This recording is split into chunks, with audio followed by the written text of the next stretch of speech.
Muito bem, meus irmãos, sejam todos bem-vindos aqui ao canal A Bíblia Comentada. Eu sou Alexandre Brás e para mim é uma alegria, uma satisfação muito grande ter você aqui conosco. Já quero aproveitar e pedir para você deixar aquele like abençoador, se inscrever no canal, deixar seu comentário, compartilhar com seus amigos também, né, para que também possam compreender, entender um pouco melhor deste assunto que nós estamos falando, que é a Páscoa, tá bom? Eu estou gravando este vídeo exatamente aqui nas vésperas, né, da Páscoa de 2022. Se você estiver assistindo depois também, não é, e quiser aprender sobre o assunto, é claro, o estudo vai ficar aqui, o ensino, para que você também possa acompanhar.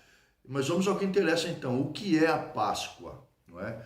Quando começou a Páscoa? Estou aqui no livro do Êxodo, capítulo número 12, e o versículo 13, onde a Bíblia nos diz assim: "E aquele sangue vos será por sinal nas casas em que estiverdes.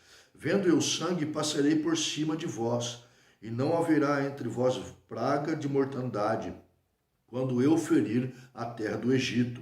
E o versículo 23 diz assim: "Porque o Senhor passará para ferir aos egípcios, porém, quando vir o sangue na verga da porta, em ambas as ombreiras, o Senhor passará aquela porta e não deixará o destruidor entrar em vossas casas para os ferir." O versículo 27 diz assim: "Então direis: este é o sacrifício da Páscoa ao Senhor, que passou as casas dos filhos de Israel no Egito, quando feriu aos egípcios e livrou as nossas casas. Então o povo inclinou-se e adorou." Então essa era a Páscoa do Senhor.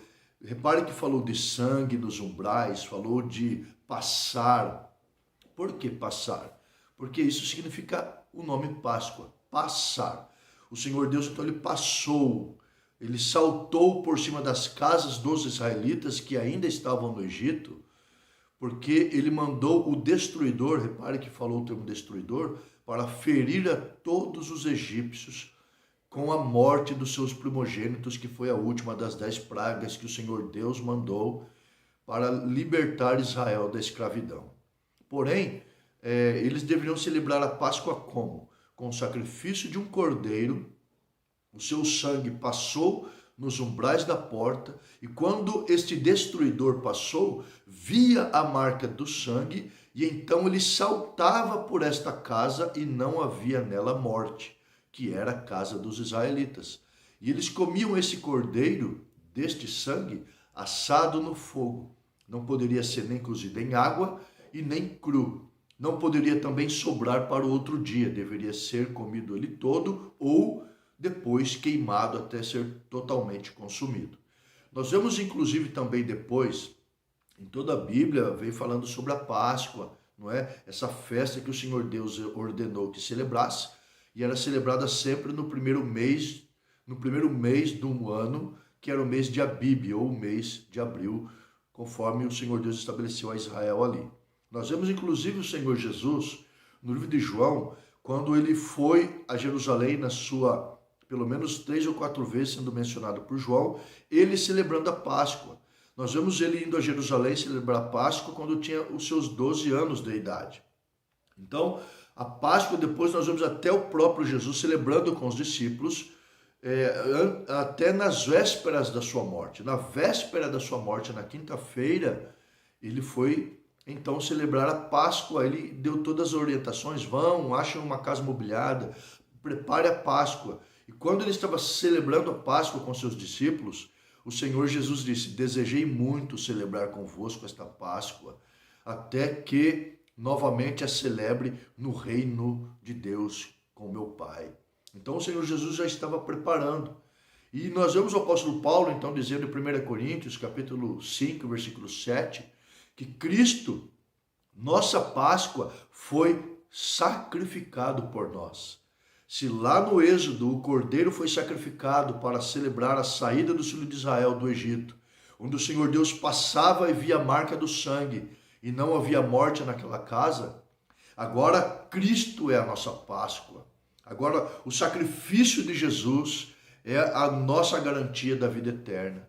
O Senhor Jesus, então, celebrou a Páscoa judaica e aplicou para ele mesmo, dizendo que agora ele era a Páscoa. Agora ele era o Cordeiro que tira o pecado do mundo. Agora é o seu sangue a marca daqueles que querem servir a Deus piamente. O que livra agora o ser humano da morte, das pragas, ou até da morte eterna, conforme o Senhor Jesus disse, porque nós vemos a Páscoa judaica fazer o quê? Na verdade, um adiamento de morte. Na verdade, eles não eram mortos naquele momento por causa da praga, mas eles morreram com o passar do tempo. Os cristãos também morrem com o passar do tempo. No entanto, o Senhor Jesus, de uma forma estupenda, extraordinária, muito superior, ele disse assim, João, capítulo 6, versículo 54, quem come a minha carne e bebe o meu sangue tem a vida eterna, e eu o ressuscitarei no último dia. Versículo 55 ele diz, porque a minha carne verdadeiramente é comida e o meu sangue verdadeiramente é bebida. Quem come a minha carne e bebe o meu sangue permanece em mim e eu nele. É claro que Jesus não quis dizer isso literalmente, porque se literalmente nós comêssemos o seu corpo e literalmente bebêssemos o seu sangue, não existiria mais nada. Até porque ele ressuscitou corporalmente, fisicamente, literalmente, foi glorificado e subiu aos céus. Então o seu corpo literalmente está um corpo glorificado e, portanto, não é possível literalmente comer a sua carne nem beber o seu sangue, isso é um absurdo. Mas ele está falando sobre isso, sobre a aceitação do seu sacrifício, a fé inabalável, confiante, a fé na sua mais plena certeza e convicção de que Jesus é o sacrifício pascual que nós vivemos para a salvação de nossos pecados em agradar a Deus.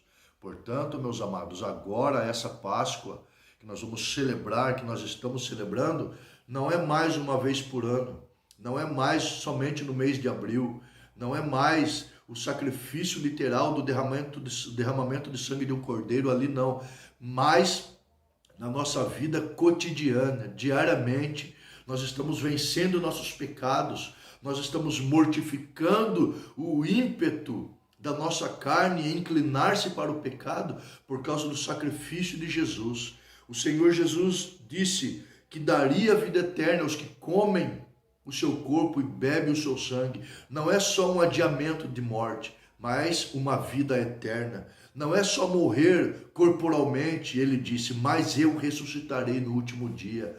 Então, se você crê nisso, eu te convido a viver uma vida na sua mais absoluta convicção e plenitude em que Jesus é a nossa Páscoa. Deus abençoe a todos. Muito obrigado por estar aqui. Forte abraço. Até o próximo vídeo, se Deus permitir.